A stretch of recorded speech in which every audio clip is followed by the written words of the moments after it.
القصة أن الروم لما دخلوا بلاد المسلمين وعاثوا في الأرض فسادا وإفسادا، وإذا بشيخ جليل إمام علم وهو أبو قدامة الشامي، إذا به يقوم ويذكر الناس بالله جل وعلا ويحضهم على الجهاد في سبيل الله، ويحض من لم يستطع على الإنفاق على المجاهدين. فتقبل الناس جميعا بفضل الله واستجابوا جميعا. فلما أراد الرجل أن ينصرف من المسجد وإذا بامرأة قد اعترضت طريقه وقالت السلام عليك يا أبا قدامة، فلم يرد في المرة الأولى ولا الثانية، وفي المرة الثالثة قالت السلام عليك يا أبا قدامة، ما هكذا يفعل الصالحون؟ قال ماذا تريدين؟ قالت سمعتك وأنت تحفز الناس على الجهاد في سبيل الله، فأردت أن أنال ثواب المجاهدات فلم أجد أغلى عندي من ضفيرتي شعري فقصصتهما لتجعلهما لجاما لفرسك في سبيل الله، وهذا الأمر مخالف لشرع الله وسنة رسول الله، لكن المرأة اندفعت من باب غيرتها لدين الله ومن باب حميتها لنصرة دين الله، فلم يتقبل منها هذا الأمر لأنه مخالف، لكنه تبسم وقال امرأة تضحي بضفيرتي شعرها لأجعلهما لجاما لفرسي في سبيل الله والله إنها لبشائر النصر. قال أبو قدامة فلما انصرفت في اليوم التالي للجهاد في سبيل الله ومعي الموحدون لنجاهد ونقاتل الروم، وإذا بصبي صغير يعترض طريقه ويقول لي يا أبا قدامة سألتك بالله أن تجيزني في الجهاد في سبيل الله. قال فتبسمت وقلت له أنت صغير تطوق الخيل ولا تستطيع أن تحمل سلاحا ولا أن تثبت على خيل. قال سألتك بالله إن أمي قد استشهد أبي في العام الماضي هو وعمي واحتسبتهما عند الله جل وعلا، وقد قدمتني هذا العام هدية لله جل وعلا فلا ترد هديتها لله. فتعجب أبو قدامة وقال له أجيزك في الجهاد بشرط واحد. قال الغلام ما هو؟ قال إن قدر الله لك الشهادة وشفعت يوم القيامة أن تشفع لي عند رب العالمين.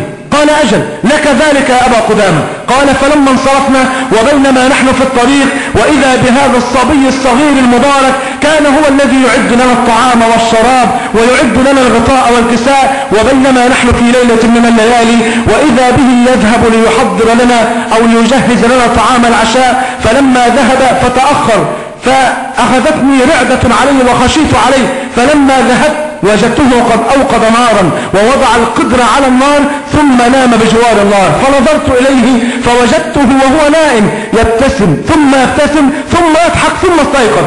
فقلت له يا غلام ما الذي حملك على ذلك؟ قال لا شيء يا أبا قدامة. قال سألتك بالله أن تخبرني.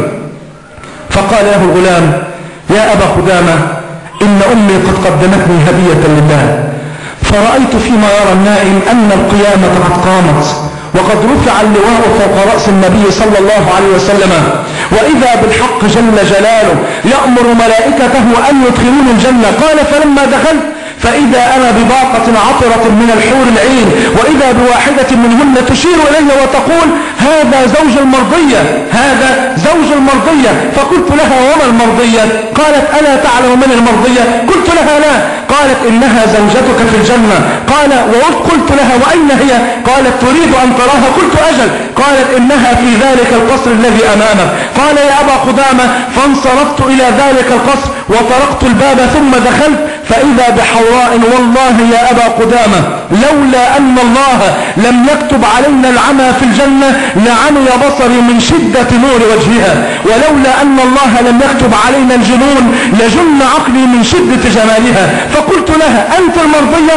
قالت أجل يا حبيبي أنا أربى لك في خدور الجنة منذ 500 عام. فقلت لها إذا فأنت زوجتي؟ قالت أجل يا حبيبي. قال فلما مددت يدي إليها قالت لا أبعد الله عنك الخنا والفجور، موعدي معك غدا بعد صلاة الظهر في جنة الرب الرحيم الغفور. فتعجب أبو قدامة وقال يا غلام والله إنها لبشرى خير، والله إنها لبشرى خير. وإذا بالقتال يبدأ بالفعل في اليوم التالي في نفس الموعد الذي حددته الحوراء بعد صلاة الظهر بدأ الجهاد بين المسلمين وبين الرومان المشركين، وإذا هذا الغلام يقول له يا أبا قدامة سألتك بالله 3 أسهم، قال تضيعها؟ قال لن أضيعها. فأعطاه 3 أسهم، فوضع السهم في كبد القوس وقال السلام عليك يا أبا قدامة. ضرب سهما فقتل روميا، ضرب الثاني فقتل روميا، ضرب الثالث فقتل روميا، فانتبه له الروم فقتلوه، فنزل صريعا من على فرسه وقد سالت دماؤه التي تحرقت شوقا لنصرة دين الله جل وعلا.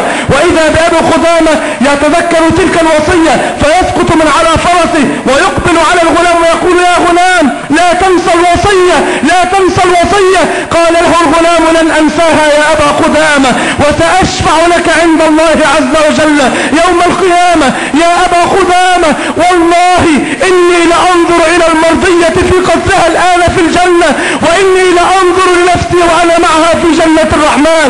يا أبا قدامة والله إن الله قد تقبل هدية أمي. يا أبا قدامة خذ هذا الخبيث، خذ هذا القميص المضمر بدم الشهادة فأعطه لأمي وقل لها إن ابنك يقول إن الله قد تقبل الهدية. فقال له أبو قدامة ومن هي أمك أيها الغلام البار؟ قال أمي صاحبة الضفيرتين، يا لها من أسر عرفت قدر الله وقدر رسول الله صلى الله عليه وسلم.